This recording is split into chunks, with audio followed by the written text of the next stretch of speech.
ஆண்டவராக இயேசு கிறிஸ்து நாமத்தினாலே வார்த்தைகளை இந்த நாளிலே கூட ஆண்டவர் உங்களுக்காக ஒவ்வொரு நாளும் பாடுகளை சுமந்தார்.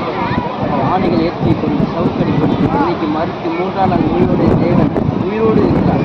எத்தனை பேர் விசுவாசிக்கிறேன்? நான் விசுவாசிக்கிறேன், அவர் உயிரோடு இருக்கிறார். தேவன் உங்களை காத்து ரசிக்கவே யூடியூப் வழியாக பேசிக் கொண்டது வழியாக பார்க்கக்கூடிய ஆண்டவர் ஆசீர்வாதமாய் மாற்றுவார். விசுவாசி எவனும் தேவன் மகிமையை பெற்றுக்கொள்வான். தாய் தன் பிள்ளையை மறந்தாலும் நம் தேவனாக கர்த்தர் நம்மளை மறப்பதில்லை.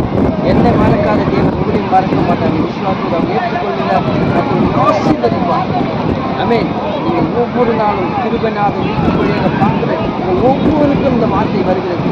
அவன் உண்மையை பொய் பேசாத தேவன் அல்ல, கள்ளம் மல்ல வருகிறது தேவன், உண்மையை பேசுகிற தேவன். அவர் ஆசீர்வாதம் மாற்றுவார். விசுவாசம் சொல்கிறேன், வாக்கு தத்தமாக சொல்கிறேன். நீங்கள் ஆண்டவர் ஏற்றுக்கொண்டீங்கன்னா என்னை மாற்றின தேவன் உங்களையும் ஆசீர்வாதம் மாற்றுவார், நடத்துவார். விசுவாசத்தோடு நாம் ஜெபிப்போம். அந்த மகிமைப்படுவார்.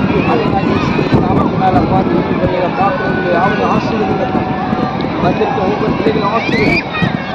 சிறு பிள்ளைகளுக்கு பெரியவர்களுக்கு தேவனை கற்று ஆசீர்வதிக்கும். இந்த வீச்சு பகுதியில் வல்ல பிரசாங்கத்தை ஒவ்வொரு மனதை கொடுத்து ஆசீர்வதிக்கும். இதை பார்க்கிறவர்கள் மனம் திரும்பி தேவனாய் கற்று ஏற்றுக்கொள்ள முடியாது செபிக்கிறேன். அதை நீ நடத்த முடியாது செபிக்கிறேன். இயேசுவின் நாமத்தினாலே செபிக்கிறேன். ஆமென். God bless you. ஆசீர்வதிக்கும். ஆமென்.